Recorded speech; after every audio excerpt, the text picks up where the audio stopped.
ಕರ್ನಾಟಕ ಪ್ರತ್ಯೇಕ ರಾಜ್ಯದ ಕೂಗು ಮೊದಲಿಂದನೂ ಕೂಡ ಕೇಳಿ ಬರ್ತಾನೆ ಇದೆ. ಸಾಕಷ್ಟು ಜನ ಶಾಸಕರು ಹಿಂದೆನೂ ಮಾತಾಡಿದರೆ, ಇತ್ತೀಚೆಗೆ ನಮ್ಮ ಬಾಗಲಕೋಟೆ ಶಾಸಕರಾಗಿರ್ತಕ್ಕಂಥ ರಾಜು ಕಾಗೆ ಸಾಹೇಬರು ಕೂಡ ಕೇಂದ್ರಕ್ಕೆ ಪತ್ರವನ್ನು ಬರೆದಿದ್ದಾರೆ ಅನ್ನೋ ಒಂದು ಮಾಹಿತಿ ಕೂಡ ಇದೆ. ಉತ್ತರ ಕರ್ನಾಟಕದ ಬೇಡಿಕೆ ಮತ್ತು ಉದ್ದೇಶ ಇಷ್ಟೇ. ಉತ್ತರ ಕರ್ನಾಟಕ ಪ್ರತ್ಯೇಕ ರಾಜ್ಯ ಬೇಕು ಅಂತ ಯಾರೂ ಸುಲಭವಾಗಿ ಸರಳವಾಗಿ ಕೇಳಲ್ಲ. ಯಾಕೆ ಕೇಳ್ತಾರೆ ಅಂದರೆ, ನಮಗೆ ಅನ್ಯಾಯವಾದಾಗ, ನಮಗೆ ಬೇಕಾಗಿರ್ತಕ್ಕಂಥ ಮೂಲಭೂತ ಸೌಕರ್ಯಗಳು ಸಿಗದೆ ಹೋದಾಗ, ನಮಗೆ ಬೇಕಾಗಿರ್ತಕ್ಕಂಥ ಅನುದಾನ ಸಿಗದೆ ಹೋದಾಗ ಸಹಜವಾಗಿಯೇ ಸಮಬಾಳು ಸಮಪಾಲು ಇಲ್ಲದೆ ಹೋದಾಗ ಸಹಜವಾಗಿ ಅಸಮಾಧಾನ ಬರ್ತಕ್ಕಂಥದ್ದು ಸಹಜ. ಉತ್ತರ ಕರ್ನಾಟಕದಲ್ಲಿ ಸಾಕಷ್ಟು ಪ್ರಮಾಣದಲ್ಲಿ ರೆವೆನ್ಯೂ ಇದೆ. ನಾವು ಕೂಡ GST ಕಟ್ತೇವೆ, ನಾವು ಕೂಡ ಟ್ಯಾಕ್ಸ್ ಕಟ್ತೇವೆ.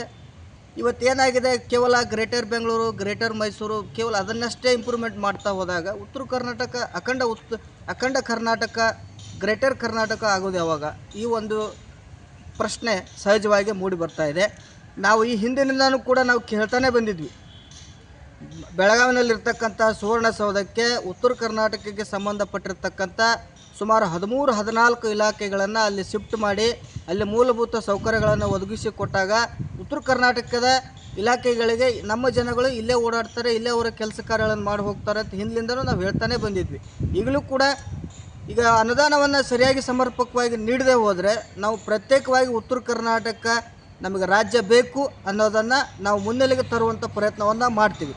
ಇಲ್ಲೇ ಹೋದರೆ ಸರಿಯಾಗಿ ಜಿಲ್ಲಾವರು ಅನುದಾನವನ್ನು ಸರಿಯಾಗಿ ನಿರ್ವಹಣೆ ಮಾಡಿದರೆ, ಸರಿಯಾಗಿ ಹಂಚಿಕೆ ಮಾಡಿಕೊಟ್ರೆ ನಮ್ಮದು ಯಾವುದೇ ಕರುನಾಡು, ನಮ್ಮ ಶ್ರೀಗಂಧದ ಬೀಡು, ಸದಾ ನಾವು ನಾಡಿನ ಜೊತೆಗೆ ನಾವು ಸದಾ ನಾವು ಮಕ್ಕಳಾಗಿರ್ತೇವೆ. ಮಲತಾಯಿ ಧೋರಣೆಯನ್ನು ಮಾಡಬಾರ್ದು. ಯಾವುದೇ ಕಾರಣಕ್ಕೂ ಕೂಡ ದಕ್ಷಿಣ ಕರ್ನಾಟಕಕ್ಕೆ ಹೆಚ್ಚಿನ ಆದ್ಯತೆಯನ್ನು ನೀಡ್ತಕ್ಕಂಥದ್ದು ಬಹುತೇಕ ಕಡೆಗೆ ನೋಡ್ತಾನೆ ಬಂದಿದ್ದೀವಿ.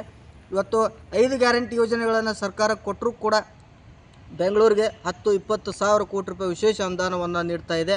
ಅಲ್ಲಿ ಅಭಿವೃದ್ಧಿ ಕೆಲಸ ಕಾರ್ಯಗಳಾಗ್ತಾ ಇದ್ದಾವೆ. ಉತ್ತರ ಕರ್ನಾಟಕಕ್ಕೆ ಯಾವುದೇ ರೀತಿಯಾಗಿರ್ತಕ್ಕಂಥ ಅಭಿವೃದ್ಧಿ ಕೆಲಸ ಕಾರ್ಯಗಳು ಆಗ್ತಾ ಇಲ್ಲ. ಹಾಗೆ